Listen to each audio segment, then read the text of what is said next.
Hello and welcome to what is the first ever episode of the FESPA podcast, Up Close and Personal. I'm your host, Richard Askam, and I'll be with you over the coming weeks and months with a variety of guests, talking all things personalisation, really, as we lead up to, maybe I'll save the announcement. Maybe I'll let these guys do the announcing today. But let me introduce them to you. We've got with me today my guest, Neil Felton, CEO of FESPA, and Duncan MacOwan, who is the Head of Events and Marketing at FESPA. Good afternoon, gentlemen. Afternoon. How are you? All well? Thanks. Yeah, good. Yeah, Neil, you all right? Yeah, very good. Enjoying being back in the UK after a bit of travelling, but it's really, really nice to be back here in the UK. Yeah, it's kind of weird to get back into the travelling thing again, isn't it? Really, after it becoming second nature for most of our lives, and then we haven't done it for a while, and now we're doing it again, and it all feels a bit weird. Do you find it the same? I think what I really like is, we're in the face-to-face business. This personalisation experience we're doing is about bringing it to life and to people. And I think what we've done over the last 3-4 months, Duncan and I have been traveling quite a lot, speaking to our community and finding out more about what they want from FESPA and what they want from this product too. Well, there you go. So you've just given me a perfect segue into Neil. Why don't you introduce why we're here today and chatting on the podcast? Well, do you know what? This is something which I blame you, Richard. So the best way I can describe it is I remember I met you, must have been about 4 months ago in the summer. And you were talking about your particular journey, and we'd been ruminating this idea, or not ruminating, we've been discussing with quite a few important stakeholders in the business, both exhibitors and visitors, about how the market's changing. And one of the things which has come out quite a lot, and we discovered this back in 2019, 2018, we used to run an event, or we ran an event called the Global Summit. And there we had a lot of printers particularly interested in personalization and how the print market can get more engaged in that. And then over the years, we've realized there's been more and more companies getting into this space. I mean, we could mention the companies like Printful or Simpress or a whole range of companies who are really revolutionizing what we're doing in the industry. And all of our community, remember, we represent 37 national associations, 14,000 printers, and hundreds of thousands of printers around the world. They're trying to understand how personalization of products using printing can change the dynamic for their business and for our industry. And our job as educators is to try and make sure that people understand what is the options, what can we do with this new market, which is so exciting. I'm not so sure he answered the question there, Duncan, but it was a great answer nonetheless. But so in which case, you get the proud honour of introducing why we're... I was giving you the thinking. Let Duncan talk about the product. Go on then, Duncan. You get the ta-da moment. Yeah, sure. So, ta-da. We're holding a brand new event in May next year in Munich on May 23rd to 26th, alongside the FESPA Global Print Expo and European Sign Expo. The event is called the Personalisation Experience. So what is it? It's a conference, it's an exhibition, and there's also an experiential showcase where people can get to grips with personalisation of product and actually live it and walk it from the point of order all the way through to receiving their personalised product. As Neil said, at the heart of it is really just exploring and uncovering the opportunities within personalisation, the why of it, if you like, and then also the how of it. So that's in concert with our community of printers, the exhibitors, and also the agencies, brand owners, and manufacturers and suppliers to them. So really looking to bring the whole value chain together in one place over those 4 days. And super excited to be working with you, Rich, in this endeavour in the lead up to it.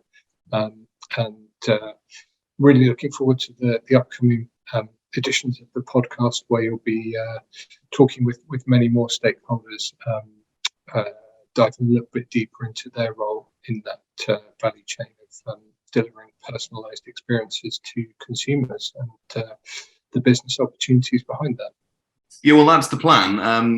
Really to have a conversation, not just with the people directly involved in personalisation and those that have done it, of course, but those that I'm really interested in people's views of really what they see it as, what they see it for, as much as anything else. Because it's not a new phenomenon, personalisation. It's been around for thousands of years, really. But I guess everybody has a slightly different take on it, a different perspective on it. In the conversations that we've had leading up to the launch of this podcast. The people that I've spoken to have all said something similar, but not exactly the same. So first and foremost, guys, I think it would be interesting for the audience to hear what personalization means to you. So Neil, if you wouldn't mind going first and telling me what you see personalization as. Well, personalization, once it goes back to what we had that discussion with all those months ago, is that a couple of things which came out of points which you've made and other people have made. One is customization versus personalization.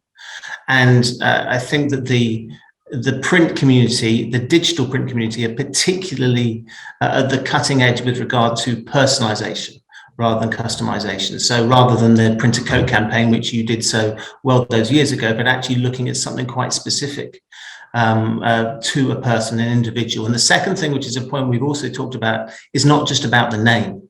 It's about what we can do, which is personal to them, whether it be interior decor. It's not necessarily about a name. It could be wallpaper for their family. It's making sure we start to expand both our community's views and the people that we want to work with, the brands and the agencies, to say personalization can open up a raft of opportunity for you. And it's not just about the name. It's about making sure we do something truly energizing and individual, which brings value to a product, a higher profit margin, which is very important in these times, and also as well, it's a lot more sustainable. We talk about sustainability. A product which is personal to you is very likely to be used again and again or kept. Whereas if it's just a throwaway product nowadays, that's not really the market which we want to go for.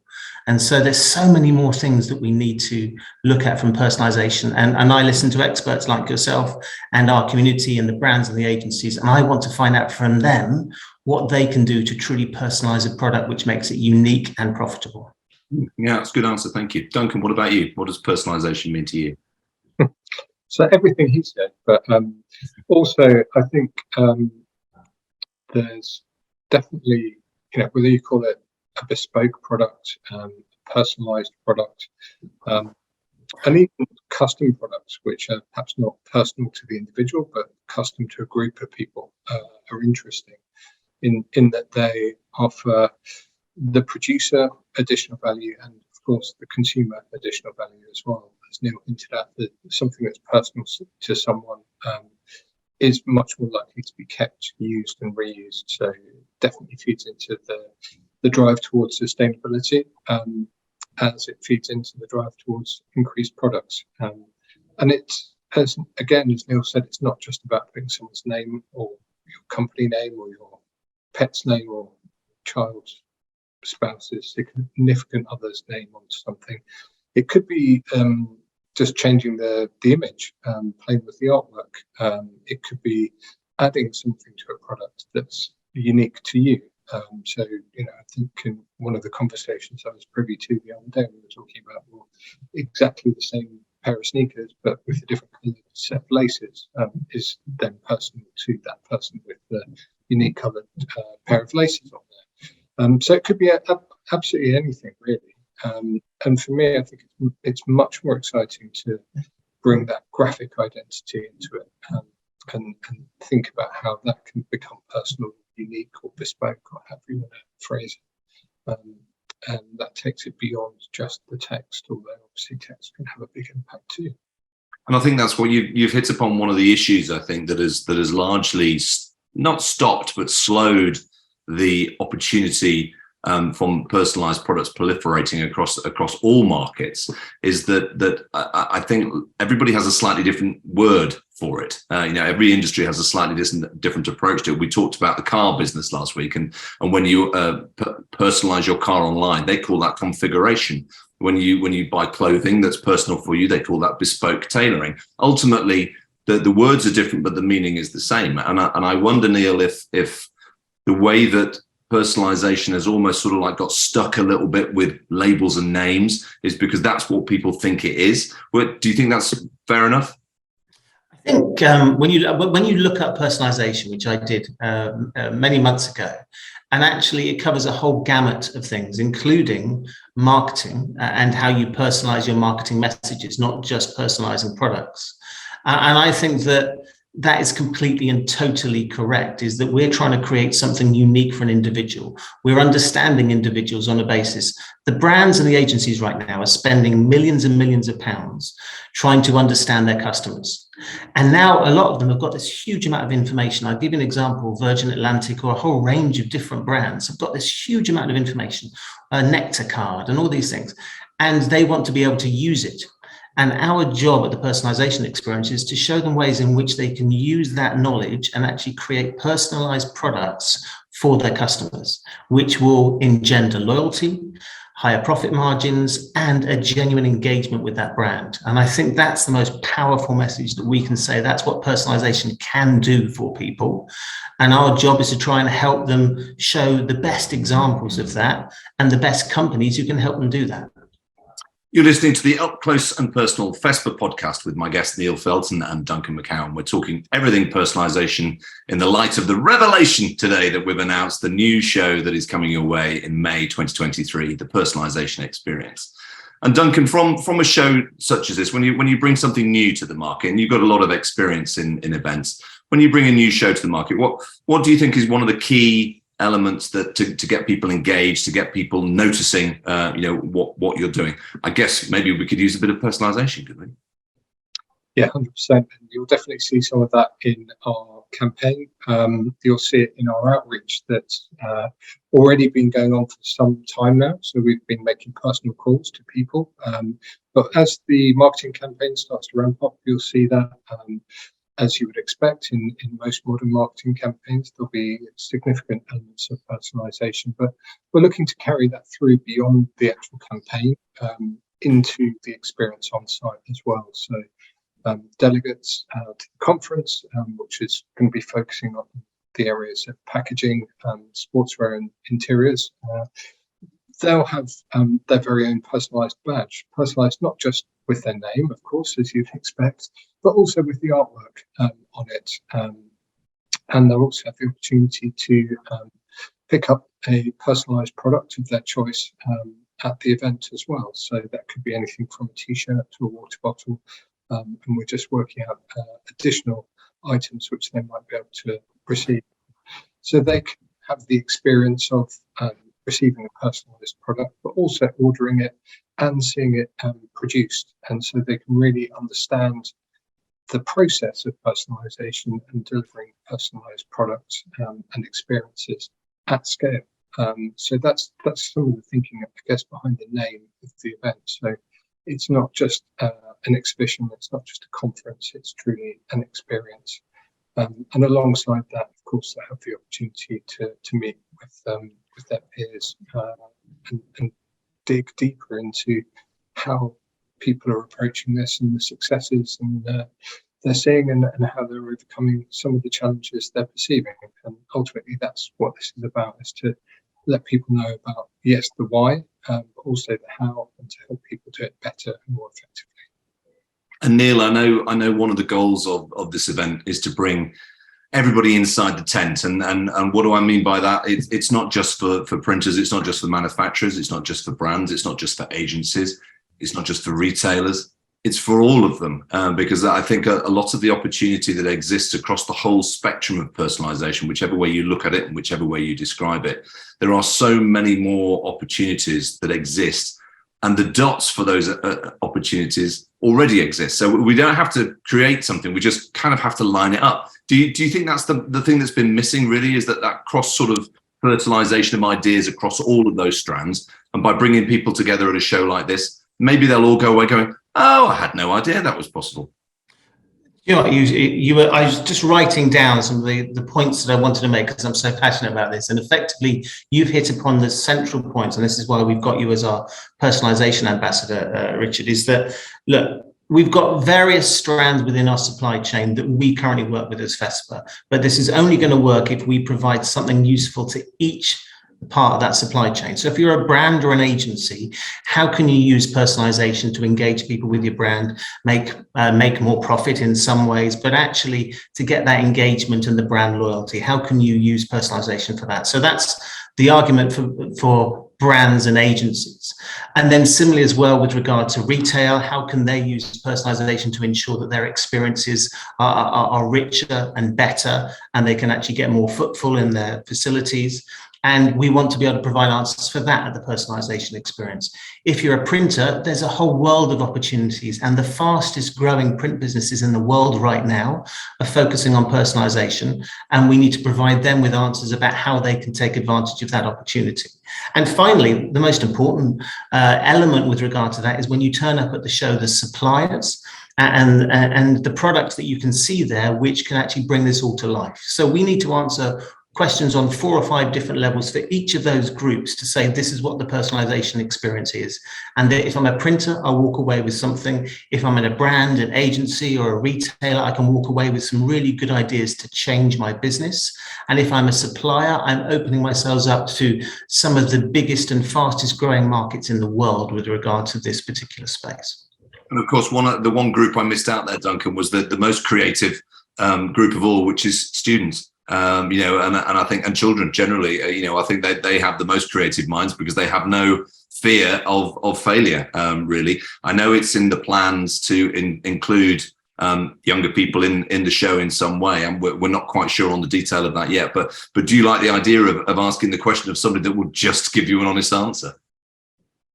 Yeah, always. And kids often, as you say, very creative, but they also have no filters. So we're already in talks with our local association in Germany about involving some students in not just the personalisation experience, but the Global Print Expo as a whole. So whilst the event itself is very much about the business of today, the business actors and owners throughout the stakeholder chain, that youth engagement element and inspiration aspect of it is important to us too. So that's certainly something we're looking at the moment. Brilliant. Well, listen, we've got a couple of minutes left, gentlemen. Just time really to hear from you about what your goals would be. What would ideal look like on the other side of the personalisation experience? Show number 1 next year in May in Munich. What would you like? What does success look like really for this first event, Neil? There's so many ways to measure success, but effectively, to summarize, it would be an enthusiasm for each of those sectors we've talked about: the brands, the retailers, the printers, the suppliers, the agencies, and to walk away with something which can 1, 2, 3, 10 different things which can help improve their business. And they can learn from something from either the conference, which you're going to help chair and provide some really incredible insight. I'm looking forward to seeing that, to the amazing suppliers that we're going to have at the show. So there's so many different things which I want people to walk away with. And if they can walk away and improve their business, that's the great thing. And I would suppose I'd also turn around the question to you. And I know you're meant to be asking us questions, but why are you so interested in becoming the Personalisation Ambassador? I mean, what attracted you to this particular project? And maybe after Duncan's answer, but I'd really like to know more from you, because you've told me a little bit, but I want to know more from you as well. Sure, I'll take 2 minutes to think about that and ask Duncan the same question that I've just asked you, Neil. What does good look like for you, Duncan?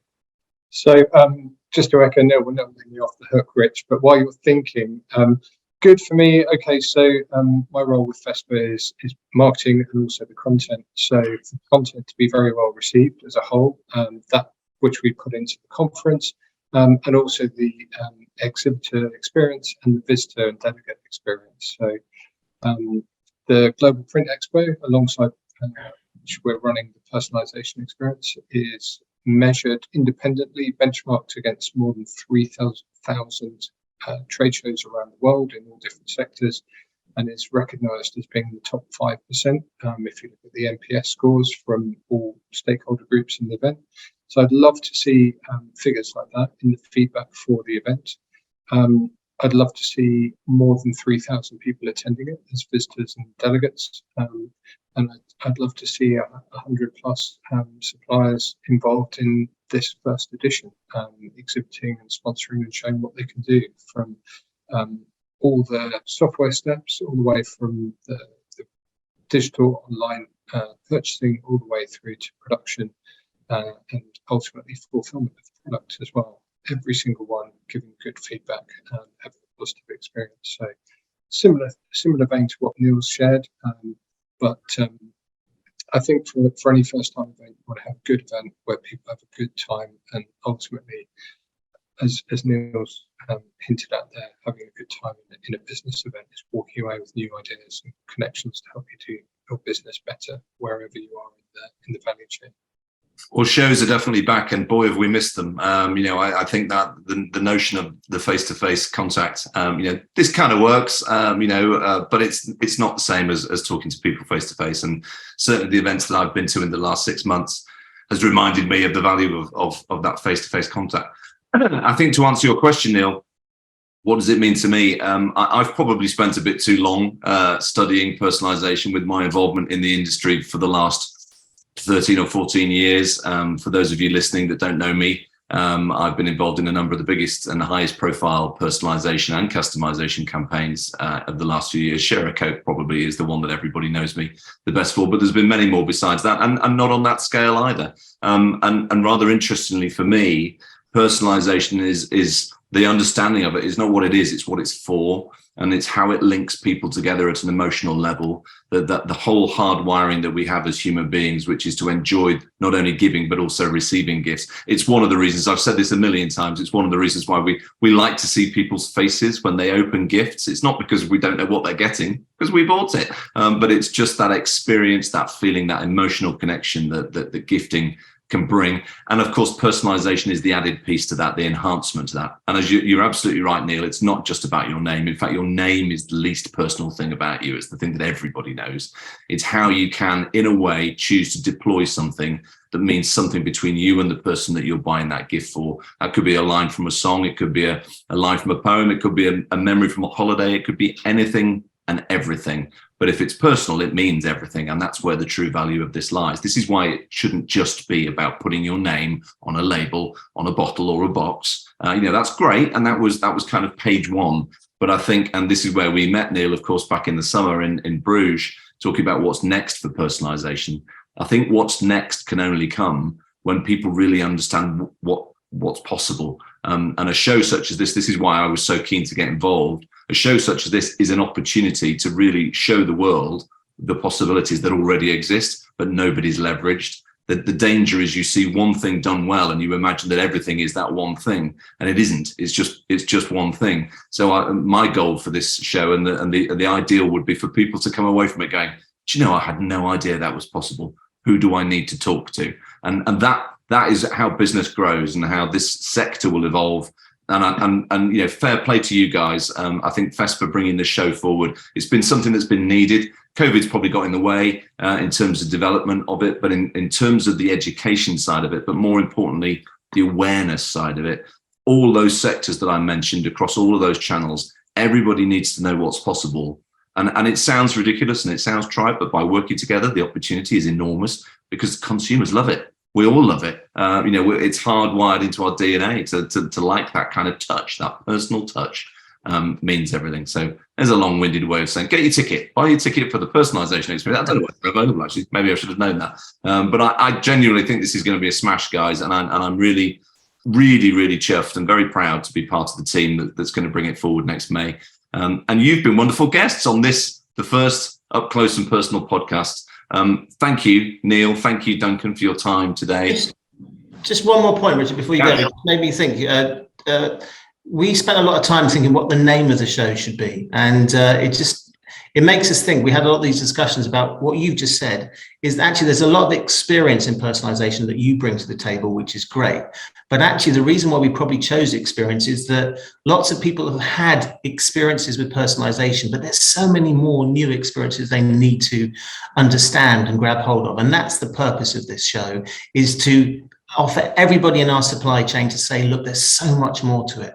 And I think that's the key to it. And that's why we need people like yourself saying, look, we've been doing this for quite a while, but are we doing it right? Could we do it better? And that's what we're going to discover on this podcast. Absolutely. What a perfect way to wrap it up. Gentlemen, thank you so much for your time today. And thank you if you've been watching or listening or both. We'll be back with another episode of Up Close and Personal very soon. But for now, my name's Richard Askam. Thank you very much indeed for listening.